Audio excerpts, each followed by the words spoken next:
Assalamualaikum warahmatullahi wabarakatuh. Bersama dengan Ustazah Zulaikha, insya-Allah hari ini kita akan mempelajari hukum tajwid yang berkaitan dengan mad arid lis sukun. InsyaAllah dalam video kita kali ini Ustazah akan terangkan maksud mad arid lis sukun, cara dan harakat bacaan mad arid lis sukun, dan contoh-contoh yang mempunyai hukum tajwid mad arid lis sukun. Mari kita fahami maksud mad arid lis sukun. Pertamanya, mad bermaksud panjang, manakala arid bermaksud yang mendatang, dan lis sukun bermaksud kerana dimatikan.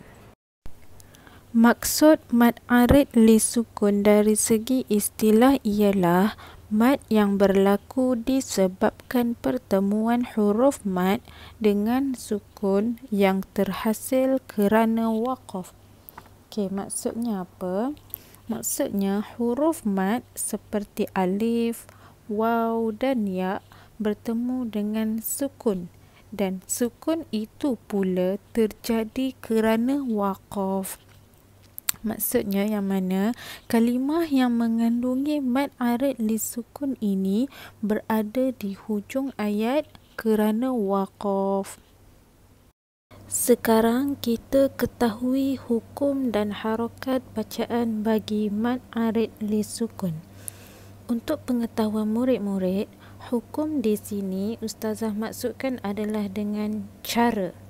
Maksudnya cara bacaan mad arid lis sukun. Hukum tu maksudnya cara.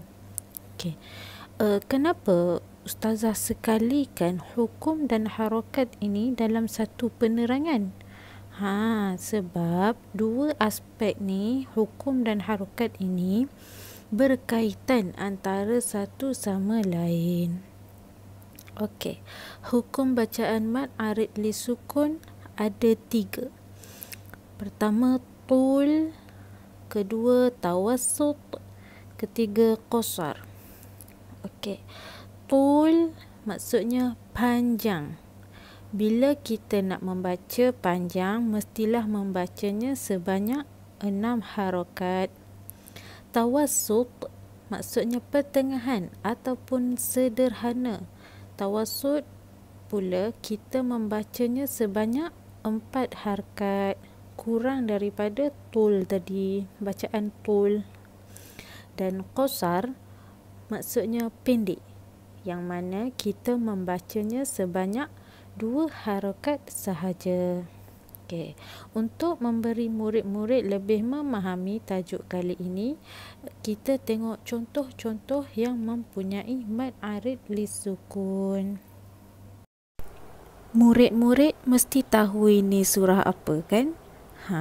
Ustazah memilih surah Al-Fatihah kerana surah ini yang paling kita ramai ketahui, dan dalam surah ini juga mempunyai lebih daripada 3 contoh yang ada hukum tajwid mad arid lis sukun.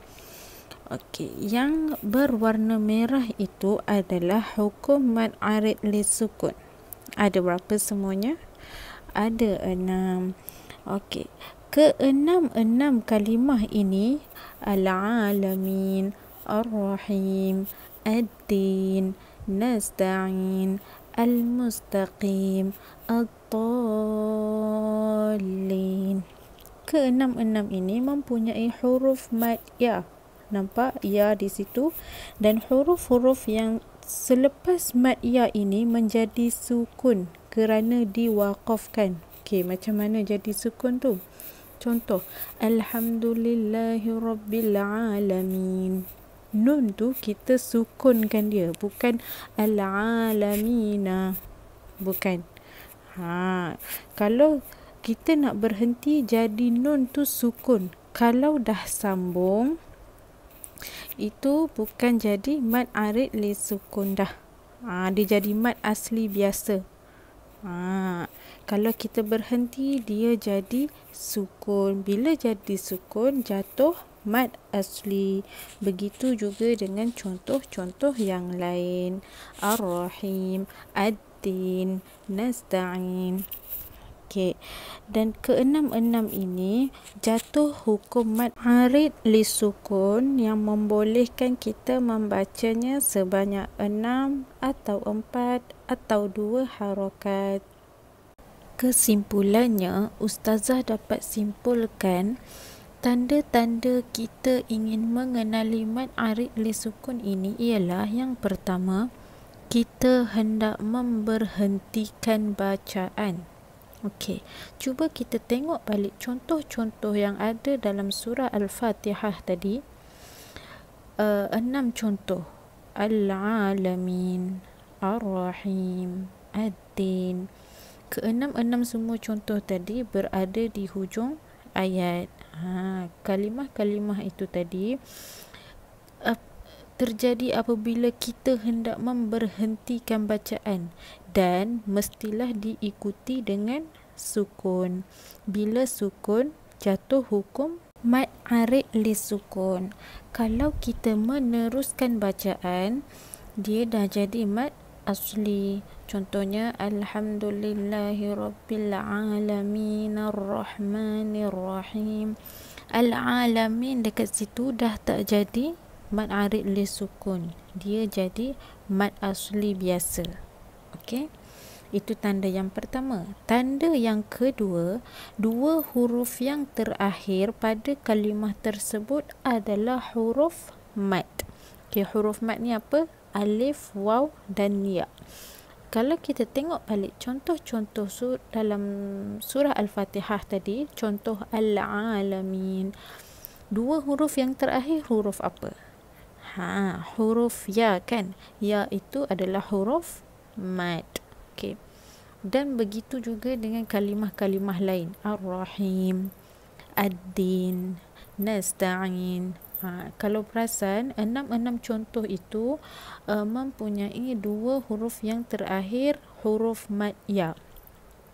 Dia boleh jadi juga huruf alif dan huruf waw, dua yang terakhir. Tetapi yang kali ini ustazah bagi contoh surah Al-Fatihah yang mengandungi dua huruf yang terakhir adalah huruf ya. Begitulah penerangan hukum tajwid mad arid li sukun. Ustazah harap murid-murid memahaminya dan akan mengamalkannya setiap kali membaca ayat-ayat suci Al-Quran. InsyaAllah akan mendapat keberkatan daripada Allah Subhanahu wa Ta'ala. Sekian daripada ustazah. Assalamualaikum warahmatullahi wabarakatuh.